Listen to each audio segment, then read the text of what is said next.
What is the thing that most parents and even doctors still misunderstand about conditions like ADHD or autism? So what we're trying to do is change function, not manage symptoms. In the United States now, RFK Jr. has been coming out and talking about all these things about what causes autism. And how is it different from what is outside? Mostly focuses, as you said, on fixing the symptoms, but not the root. So that upsets me. And even a lot of doctors do that. They'll go out there and they'll be like, scaling up anything, any business, right? But if you want to reproduce it at any level, you have to have really 140 centers in 10 years. And the best solution right now that exists in the world is the method, the Melillo method. I see this and I use this laser and I'm a doctor and I see people get better. And it's like, okay, where's your research? Where's your proof? Wow. If it's real, prove it. Then prove it. Melillo method, how would you explain it to them in a simple way, really practical way? Okay, doctor, so based on your experience, what is the thing that most parents and even doctors still misunderstand about conditions like ADHD or autism? There's so much, actually. There's so much misinformation, misconception. It really starts with the fact that very few, if anybody out there, really understands what the root cause of the problem is. To me, it's always been about what is actually happening in the brain. You give a diagnosis like autism or ADHD or bipolar. What does that mean? What is actually happening in the brain? And very few clinicians out there have any clue about that whatsoever. So all they really do is just manage symptoms. They also, a misconception that many people assume there must be some sort of damage or injury, a defect in the brain. And they even refer to them as, kids with autism, they often say they're brain injured. They're not. When you look at the brain with MRIs or anything, their brains look perfectly normal. They just look immature in certain areas. The other thing is many people assume that these are genetic disorders, meaning that they are genetic mutations where there's a gene damaged or deleted, like in Down syndrome or Fragile X or tuberous sclerosis, or these are true genetic, single mutations. None of these mental health issues have anything to do with a single gene mutation or really any gene mutation. There may be genetic factors and traits that are associated that run in families, but all of that is important because it means that, if there's an injury, it's hard to actually fix that. If there's a genetic mutation, you can't change that. But understanding that these are not any of those things. And so therefore, they are things that can be changed. And most people out there, because of their lack of understanding, and most doctors have been told there's nothing you can do about these issues, that you can't change them really, that you can only manage the symptoms or manage the behaviors, and that, families just have to learn to accept it and not really expect much change. And that's completely wrong. And it comes from this lack of understanding. And the other thing that I try to emphasize over and over, and our research has proven this, as well as clinically working with thousands and thousands of patients, that pretty much anybody that comes into our door that doesn't have a clear-cut brain injury or a genetic mutation, whether they're children or adults, if they come in because of some diagnosis or mental health issue or learning issue, it really starts because they're actually gifted and talented in one area of their brain on one side, but that also makes them vulnerable to a deficit or an imbalance. And these functional imbalances between networks in the brain is really the root cause, and that can be changed. So, most parents, I want them to know, like a child with autism, even an adult with autism, that those that can't speak and don't seem like they're even in themselves. Those individuals are beyond geniuses. When they can communicate, or if we get them to the point where they can speak, what comes out of them is unbelievable. They know everything, and everybody treats them like they're deaf or like they don't understand anything. And it's incredibly frustrating to them. And so, I want parents to know that you didn't do something wrong, that you actually gave your child a gift, and it comes from you. If you look at it, it's one or both of the parents, they have similar issues or similar gifts that their child has. Like we just saw a family, and this child was, non-speaking autistic child, mostly. And he has two older siblings, and both of them are brilliant geniuses. The father is an engineer, right? That's the kind of personality trait that is most common, that type of brain, that left brain academic ability. I see. And I told the parents that he's actually smarter than both his siblings, but because of that, he also is more vulnerable to these developmental imbalances. And all of these are due to developmental issues. So I think those are the main misconceptions, and those are big. Those are big, like huge. They're huge. They're huge. It's a whole different as to how you approach it. And that's, and for me, that's part of my mission, is to change that narrative, because, almost everybody in traditional medicine and psychology and behavioral health and, even occupational therapy, physical therapy, speech, they don't understand any of this unless they've actually studied my work. Yeah, of course. So, like for people who's just knowing about the Melillo method, like how would you explain it to them in a simple way, like really practical way? And how is it different from like what is outside that mostly focuses, as you said, on fixing the symptoms, but not the root? Sure, and that's the difference. The foundational difference is built on that. We use a lot of tools that other people use, but it's not about the tool, it's about how you use the tool. If you use a hammer to try to, screw a screw in, it's not going to work. So it really comes down to that understanding. What is the actual issue? What is happening in the brain? How does it get that way? And how do we change it? If you don't understand that, then you may do things, but again, all you're really doing is managing symptoms, or you're working in one piece.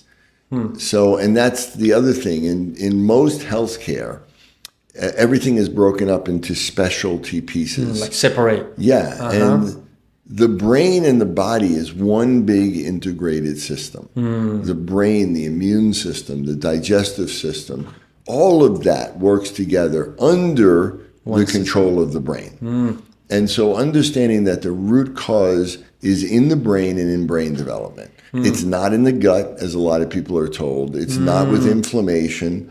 All of those are important, and they're there, and they need to be addressed, but that's not the root cause. If all you're doing is trying to address gut issues or immune issues, or you're trying to use supplements or reduce inflammation, you'll get improvement in symptoms, but you're not dealing with the root cause. And so I think it starts with the fact that, we have a foundational understanding of what these issues are, and we've published the research to prove it, and we've also published the outcomes data. And so what it is really, it's about understanding that these are these developmental imbalances that start with maturity of the brain. So when we look at the brains of all of these individuals, whether they're children or adults, the brain is not fully developed in some areas, and then it's usually overdeveloped in other areas, where we see some areas of the brain look really underdeveloped and immature, and they don't have the proper amount of connections. Other areas may look more mature and have more connections than typical. And these developmental imbalances really kind of accentuate the natural gifts and weaknesses that we all have. But if they're too far apart, that is what literally creates the disability. So, and this involves every aspect of the body. So we need to do different, motor and sensory activities that help to restore normal movement in the body. And that's the foundation of brain development.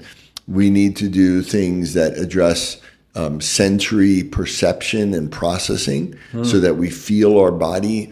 Many of the issues with like autism, the reason why they don't speak is not that they don't have all the words there, is that they don't feel their body. They can't control their body. They literally, it's like their body is numb to them. Wow. They don't feel their tongue in their mouth. Wow. And so understanding that to be able to be self-aware and feel your body, and then also, cognitive development, like allowing them to try to communicate or trying to get them to speak. Wow. Or working on academic skills. There's a difference between, like, the left brain is more about word reading, where the right brain is about reading comprehension. So you'll get one child that might read early and, have what we call hyperlexia, where they may teach themselves to read before the age of 2. But then when they get to like 4th grade, they can't comprehend what the meaning of the story is. Because their left brain's so high and their right brain isn't. On the other hand, you get someone that has a left brain delay where their right brain's too strong and they can't read basic words. That's dyslexia. But they may be able to comprehend beyond what we had one kid recently, which is very typical, and we do academic testing, and the child was in 6th grade. They were diagnosed with dyslexia. They were reading at a 3rd grade level and comprehending at a 9th grade level. That is the nature of these imbalances. Wow. And unless you understand that, all the symptoms are in this imbalance. And so we stimulate networks and functions in one area of the brain while trying to kind of dampen them or quiet them in the other, where both produce symptoms. Wow. And so we use a incredibly comprehensive program because they do almost all have immune imbalances, and they have problems with their gut and gut development. They have cognitive learning issues or speech issues. And we also look at measuring their brain and their brain waves. And so we're using a program which is individualized to each individual patient and is designed to create balance in their brain and get their brain to grow and mature and literally catch up to where they're supposed to be. Great. Amazing. And how is like the 10-level structure? Because you have a 10-level structure. Like, how does it work and why is it important to do it that way? Yeah, it's hugely important. It's probably the thing I'm most proud of. And when I talk to people about the method that I've worked very hard to create with my team and with my staff, it's not about me. I'm not the star. The idea was to try to take me out of the equation and to create a system that was almost automated, individualized, but incredibly comprehensive. So it's not about managing symptoms. It's about dealing with the root cause, but doing it in a measurable and objective way, and understanding that the root cause has to do with these developmental delays and imbalances, and being able to change that. Again, in measurable, objective ways that everybody can see. So what we're trying to do is change function, not manage symptoms. That's the bottom line. We're not, trying to just say someone comes in with an attention problem and here's a pill for attention. We're asking, why do they have an attention problem? Why can't they speak? Why can't they read? What is the root cause? And then we're identifying that through a comprehensive evaluation. And then from that, we translate that into an individualized program that addresses every single issue of the brain and the body systematically. And we look at things on a functional or developmental scale, meaning the root cause in all of these issues is this lack of growth, immaturity. And that often is because, in large part, there's something called retained primitive reflexes, which is one of my main areas of research. I've published more than anybody in the world in that. And so we understand that interferes with normal development. Human brain development is unique. This is another thing that very few people know, but I have a PhD in developmental cognitive neuroscience because I knew from the beginning that these problems had something to do with the way we develop. And that the human brain is most unique. No other brain develops like our brain. And very few people know that. And the reason why is because we obviously have the largest brain per body size, but because we're of any primate, but because we're the only primates that stand upright, we have a very small birth canal. So we have really big heads with a really small birth canal. No other animal has to deal with that. So humans, nature and evolution has created a mechanism where the genes that regulate our brain are able to be very sensitive to the environment, which is 84% of our genes, and they can't turn on too early, too aggressively.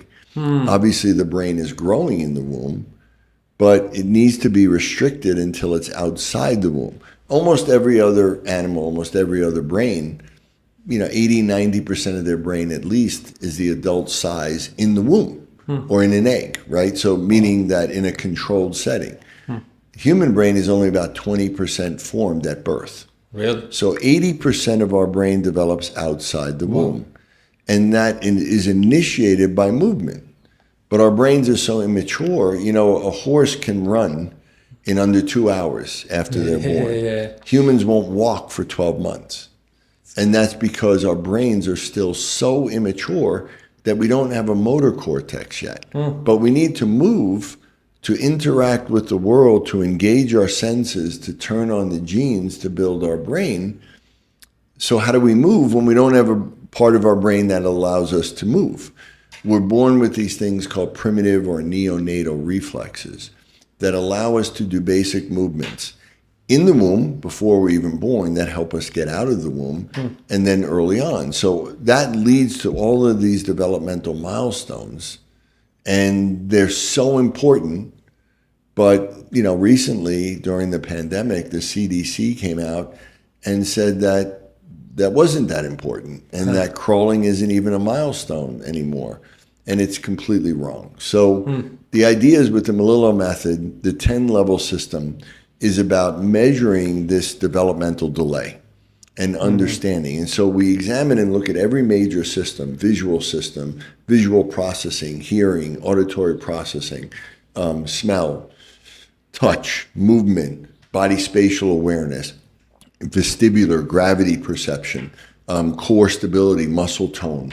We look at all the senses. We look at cognitive skills, academic skills.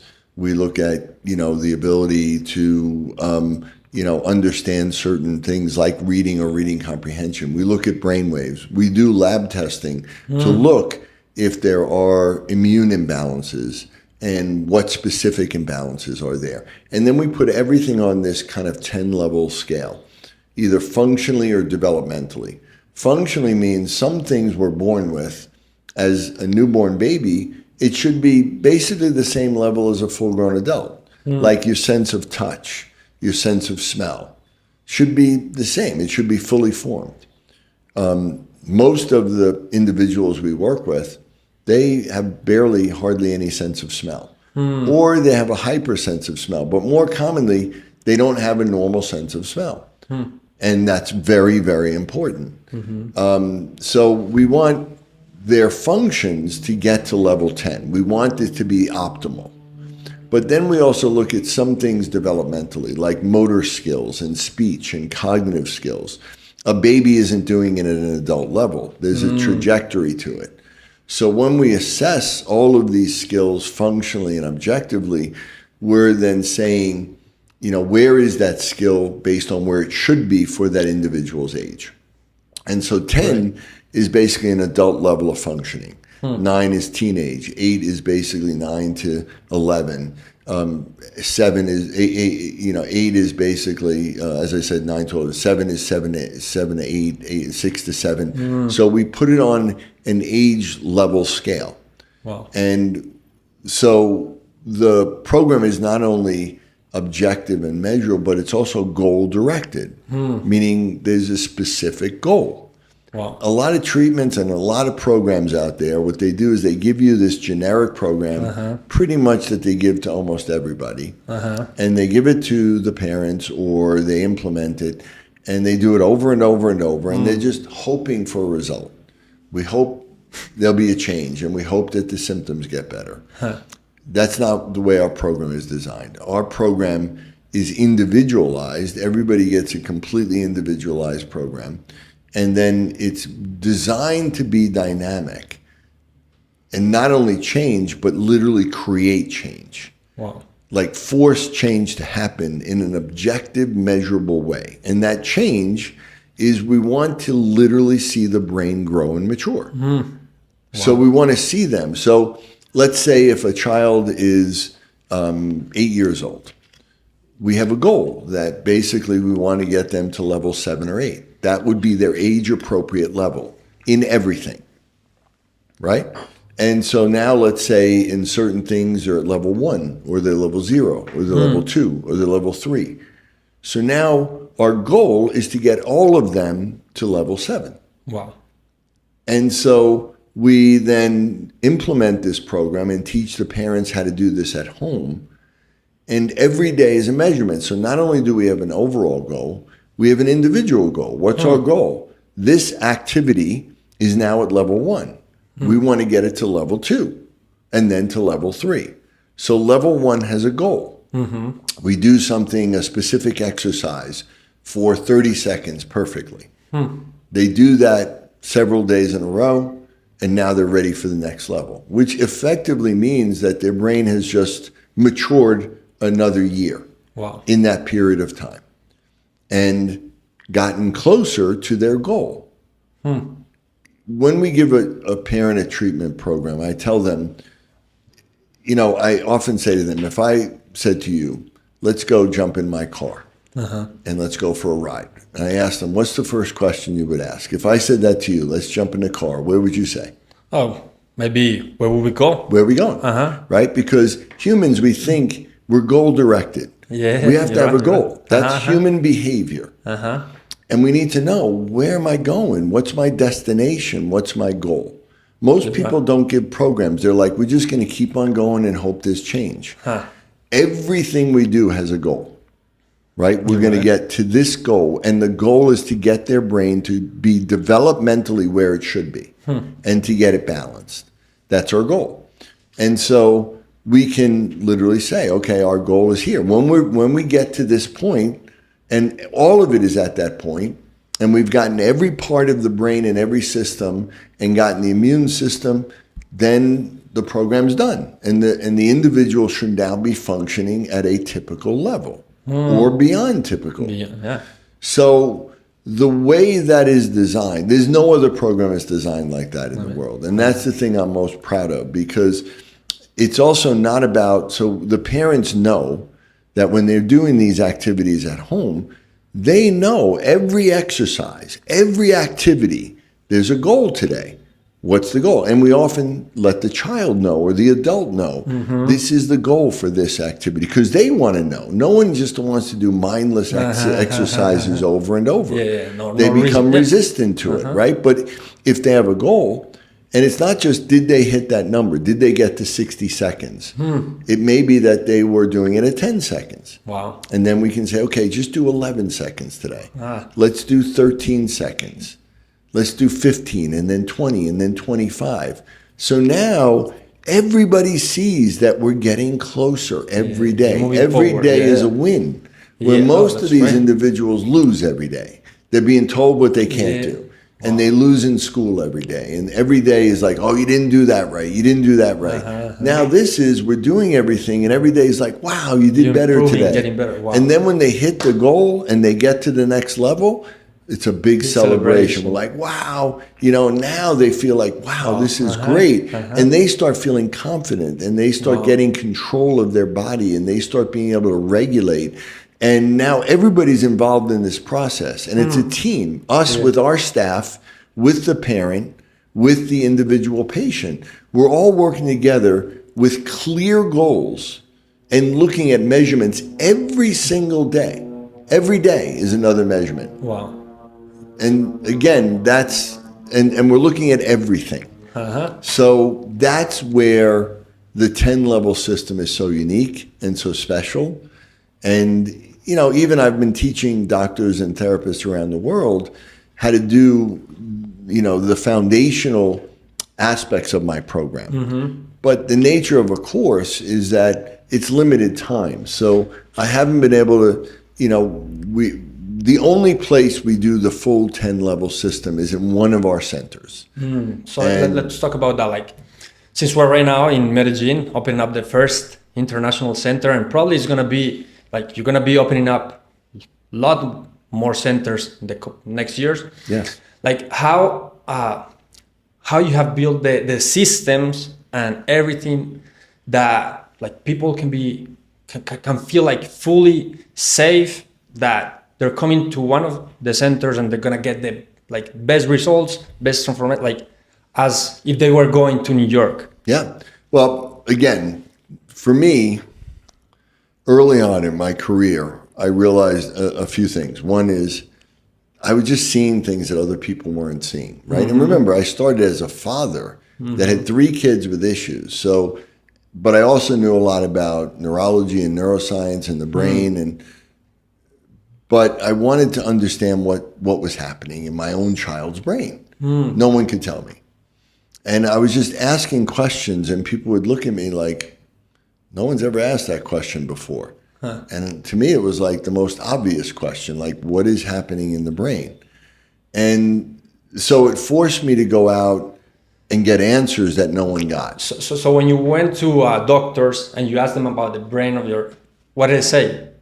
We don't know. I don't know. Nobody knows. That's what they would say. And I'd be like, somebody knows. Yeah. And so that's when I realized I needed to do the research myself.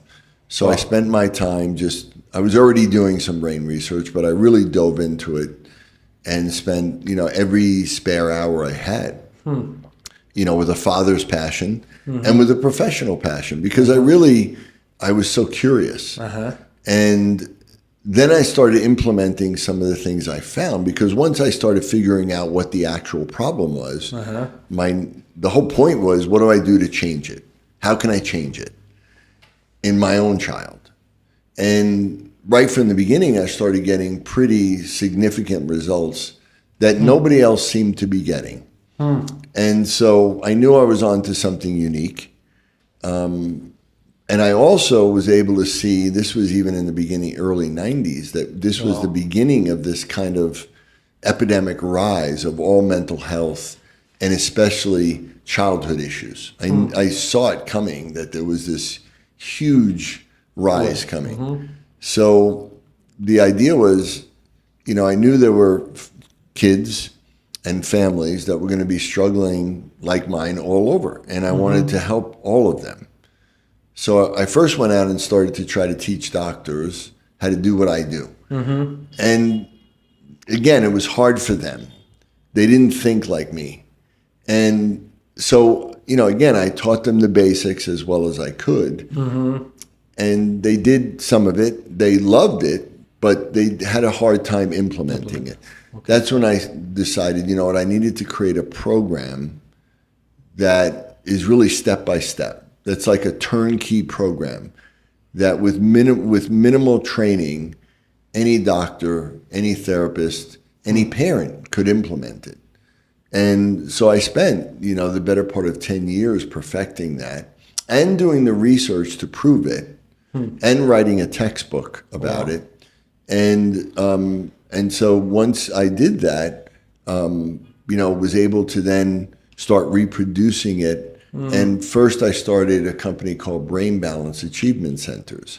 So it was a more simple form of what we do. and it was really more of a non-medical form, but it was the same basic principles. I see. So, And we were able to develop 140 centers in 10 years. Wow. And people were able to reproduce the exact results that I got in my office with me doing it without me being there. And that was the point. I didn't want, it wasn't about me. It's never been ego. It's never been money for me. It's been about how can I help the most amount of people. And, a lot of people don't want to do that. They want to say, well, this is me. I'm special. And I'll make a lot of money and people come to me and I don't want to share my secrets with other people. But for me, it was about doing that. And so, that is one of the reasons why we're developing more centers. But this model, the Melillo method model, it took me another 10 years. And it's a much more complex model. It deals with a whole different population of, small babies to adults. And I wanted to come up with the answers to the most complex issues. And like non-speaking autism is probably the most mysterious, complex issue out there that almost no one really understands it. Wow. And I wanted to know that because I knew if I could figure that out, then everything else is just a lesser version of that. And so that's where a lot of my research has gone. And I think, we've actually solved that issue and we've published it and we know it really better than anybody else in the world right now. So, how's the training process in the center, like here in Medellin, people who want to come to Latin, from Latin? So scaling up anything, any business, right? You can pretty much run any business you want, whether it's a medical practice or a store. And a restaurant. You can do any one and be successful if you have a good product, you have good people, and you really work hard, and you give people good service. But if you want to reproduce it at any level, you have to have really good systems, and you have to have really good training around that system, and you have to have protocols. And you really need, in this day and age, a software that is very intuitive. And that's where AI really adds a lot, right? So when I first developed a model like this, AI didn't exist, not really. And so the idea is to be able to scale it up. What took me 10 years was really perfecting the systems, the protocols, this 10-level system, and then creating training around it. We created, last year alone, 800 training videos. Wow. Like very, very good, high quality, very specific. Wow. And then we also, over the past 10 years, have been perfecting our software and adding AI to it. So it's really very intuitive and it really thinks like I would think, essentially. So that, right now with my staff, I have incredibly well-trained doctors and therapists that work with me and have trained side by side for me for many years. And so part of that training was developing this perfection. And now they, really do the bulk of the work in my office. Because the way the system is set up, the protocols and the systems and the way the software we just put in the data of the exam, and based on, the way we programmed it, it pretty much comes out with the program. And then it's just a matter of knowing how to implement the program in the most optimal way. And all of my staff can do that. So it's kind of about taking me out of the picture. And the star is the system. And then having really incredibly well-trained people. But you can train them very quickly if you do it efficiently. So we have, the first thing that like this center, before I would say, okay, you are a certified Melillo method center, the whole staff had to go through my basic fellowship certification course, which is a 150-hour course. It's very sophisticated. Wow. The science is, as high as it gets. Then once they passed that, then they had to go through our Melillo method training virtually. That's a virtual course as well, which is the 800 training videos. Wow. And and every step of the way, it's a course. They have to pass a test to go to the next step, to go to the next step. Then they have to come to New York for 2 to 3 weeks and work with us hands-on and go through a practical exam. Wow. And then I come down to make sure that it's being done properly. And then one of my staff will fly down next week to work with them all week while they're seeing patients to make sure that they're doing it up to our standard. And if they're not, then they're going to have to go through the training again. Wow. So, and then there's a certain amount of, over time, you just get better and better and better. But they have a really great staff here, incredibly dedicated, and they've done really great with the training. They all have gone through the course, very well. We can see how they're progressing. And they get results, right? Right. Like with kids and everything. So that's the bottom line, right? Yeah, yeah. Great. So at what point, I think it's really interesting, like at what point you decided to make the leap from being, a doctor one-to-one and going wider and bigger? Again, it was really because I saw that there was this epidemic rise happening, and I saw what was happening. Like everything in the United States now, RFK Jr. has been coming out and talking about all these things about what causes autism and, how we are seeing this incredible rise and how, there's been a lot of problems in the CDC, and everything he's saying is basically truthful, even though I don't think their messaging is great. Like for instance, a lot of what he's talking about, like things like Tylenol or other factors, I wrote about that. I was the first person to ever write a book on really what is the cause of these issues, not just autism, but everything. And, what are the different environmental and genetic factors, and is there a way of potentially preventing that? So I wrote that in 2013, and a lot of what he's talking about now is really straight out of my book. So with me, it was, I saw the problem and I wanted to have a solution. And this isn't ego. I saw the solution that other people weren't seeing. So I felt a responsibility because I know, to me, being a parent is the single most important thing other than what I do for work. And I saw how painful it was for a parent when their child was struggling, especially when many of these kids are really gifted in an area. And you see it, like my kids. My kids were all really talented in an area, but then they all struggled in another. And I didn't understand why. Like, why would that be? Did we do something wrong? Was this, was it our fault? Was it bad parenting? And so that's really where it came from. And then once I came up with the answer and realized it wasn't the parents' fault, it was you actually gave them this gift. But you can develop these imbalances. Since I was a kid, I was always fascinated. The first paper I wrote in grammar school was a paper on schizophrenia in like 5th grade. And I always was fascinated by people and famous people in their lives and what they had done, great people in science and sports. And their lives always seemed to end tragically. You ever see that? Right? And there was always this saying that said, there's a thin line between genius and insanity. And I was like, why? Why wouldn't they just be happy? Why do they have to be a drug addict or an alcoholic or commit suicide? And so I think a lot of that drove me, that curiosity. And I really kind of realized that this is why, because they're so gifted in an area, but this can create a deficit or an imbalance in another area. And so the most talented people are also the most vulnerable to mental health issues. And it all starts in childhood. And, like my own daughter, we have a podcast called the Right Brain Podcast that we film in Nashville. And we interview some of the best singers, songwriters, actors, artists in the world. And they all have this story about how, they were dyslexic when they were a kid, or they had a learning disability, or people said they were dumb.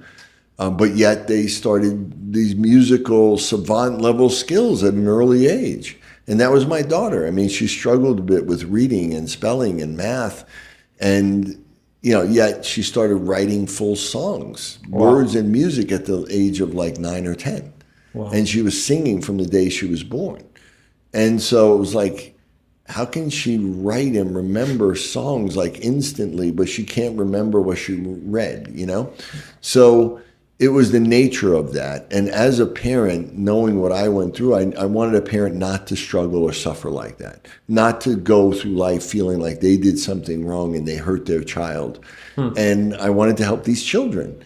And that's really what drove me. And so going big for me is just helping the most people possible. Yeah. Believe me, if somebody else could do it, I'd let somebody else do it. If somebody else had come up with this, I'd be like, great. It becomes it became your purpose. Like, So what would you say? Like, it's a mission. Yeah.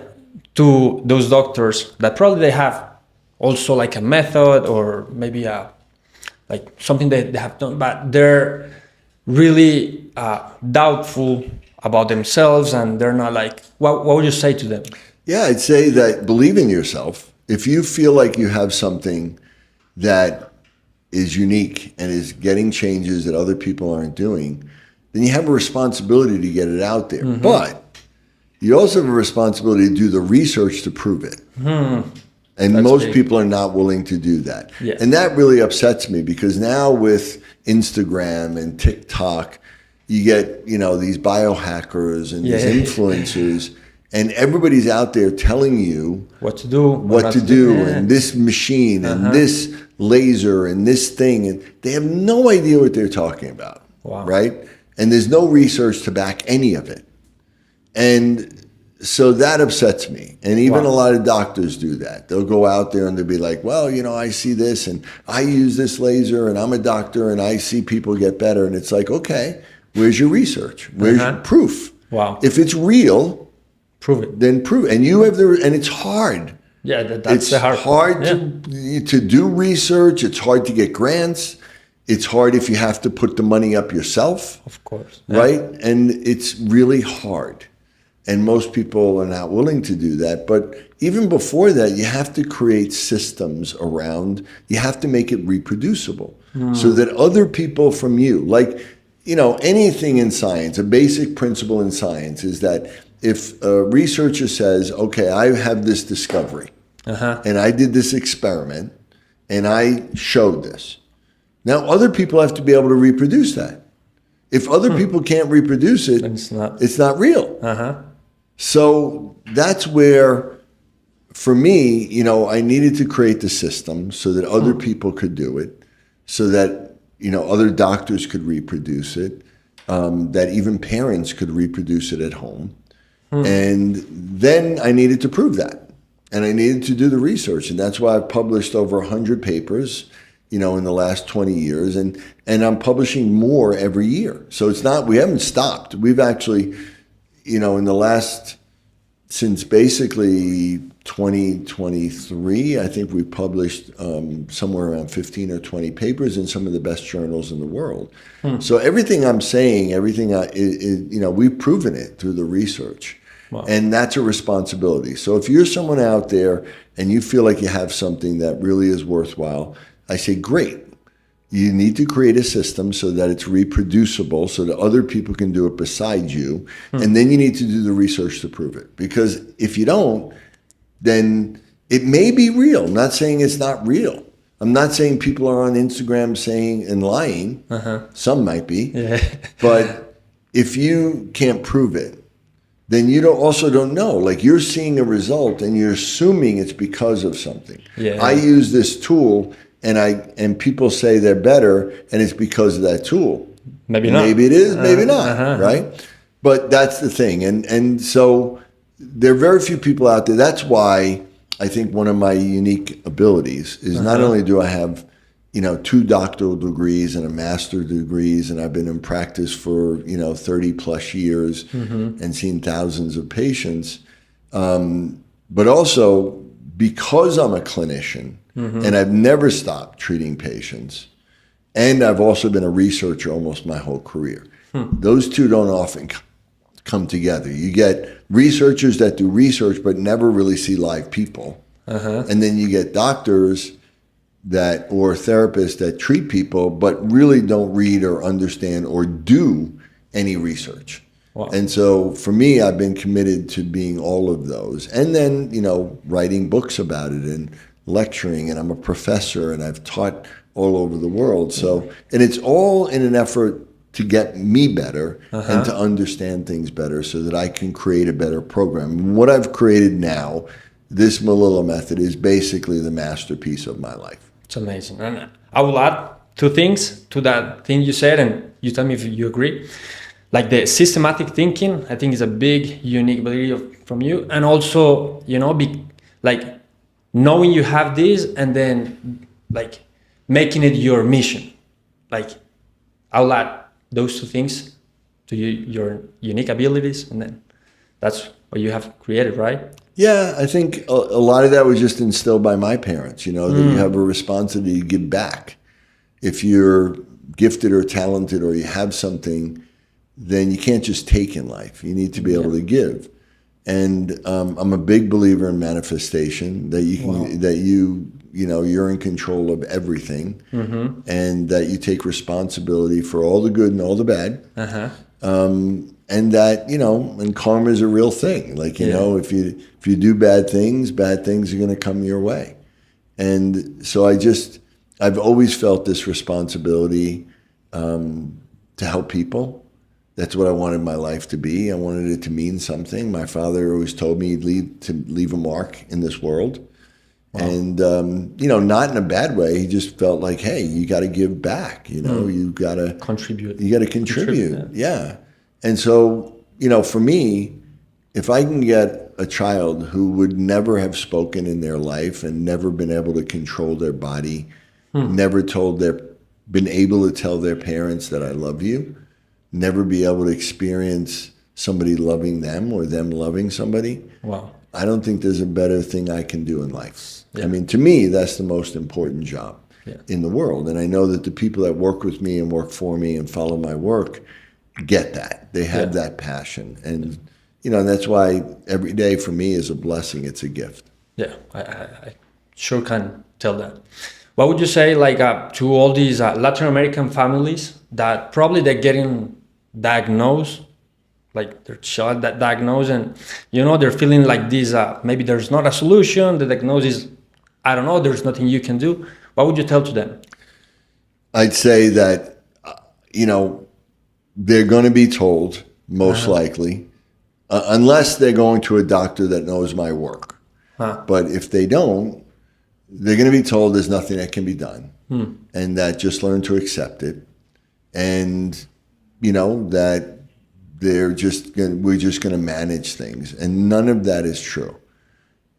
Almost all of these things, if there's no clear-cut genetic mutation, if there's no injury in the brain, then there's no limitation. And understand that if your child is struggling in anything, it's because they are gifted and you gave that to them. Wow. I just had a family who, another family, and child was autistic and non-speaking. And again, the father was this brilliant engineer, and then I had two others that the father was a psychologist, the mother was a pediatrician. What people have to understand, especially with something like autism and ADHD and even schizophrenia and bipolar, the higher you go up the socioeconomic scale, the more intelligent and gifted the parents are, the better neighborhood they live in, the more likely they are to have a child with a disability. Wow. It's not something that comes from neglect. It's the opposite. Wow. You gave them something too strong. And society today, most of the problems that we see are these right brain delays where the left brain, the typical engineering brain, the, math, science, memory, photographic memory, that type of thing. And part of why we see this rise is because our society is moving there. With the development of technology, and even going back to hundreds of years ago, with the development of books and science and philosophy, it's all been driving left brain development. And schools are set up that way. And psychotherapy is talk therapy. It's left brain. Looking at a screen, playing a video game feeds the left brain. And that's why, people have to be very careful. When you get a small baby, the right brain takes the lead in development for the first 3 years, and then the left brain. Anything disrupts that imbalance has the potential to cause a disorder or some sort of disability. And so putting a child like with a telephone, a baby or an iPad, it feeds the left brain. Video games, more than anything else, especially violent video games, feed that left brain.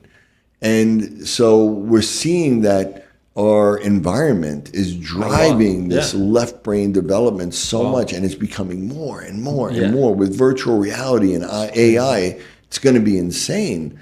So, I fear for what's going to happen. That's another thing that drives me, because these problems are increasing. Autism 30 years ago was legitimately 1 in 10,000. And now it's 1 in 36, 1 in 24 boys.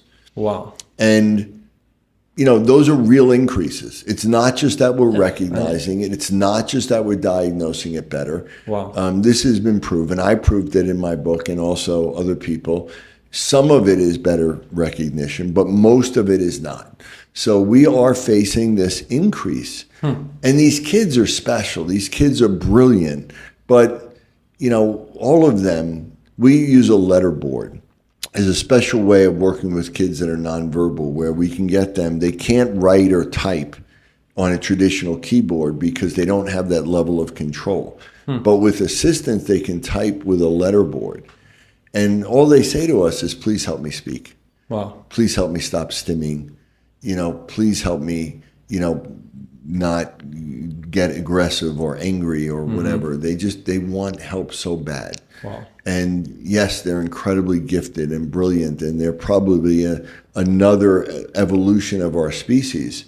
But everybody deserves to be able to talk. Everybody deserves to be able to at least control their body and their body functions. And so that's where, we try to help. So for all the Latin American families, there's a solution. There's Absolutely. And there is a solution. And the best solution right now that exists in the world is the method, the Melillo method. And we have 2 centers in New York and 1 right now here in Medellin. And we hope to bring more around the world. We will. But if you walk in our front door, the first sign you see is "Hope lives here." My wife gave that to me, and now we give that to every center that opens, because hope is the first thing that's usually taken away from parents, and hope is the first thing we want to give them back, but not false hope, like real, measurable, objective. You don't have to believe us. Just, I'm telling you, if you go through the program, you're going to see the change. Amazing. Well, doctor, I think it's an amazing time, we share right here, for all the Latin American families that just watched this episode. I think it's a great opportunity, a great blessing that you're here, that you opened up the first international center here in Colombia, in Medellin, because, as you said, it's going to help thousands of families, childs that right now they're kind of lost without a direction, trying to find a solution, and now the solution is here. So thank you so much for your purpose, your dedication, your effort, and sharing all the gift that God gave to you to the world. Well, thank you. The pleasure and help. Thank you for getting the word out. Thank you so much.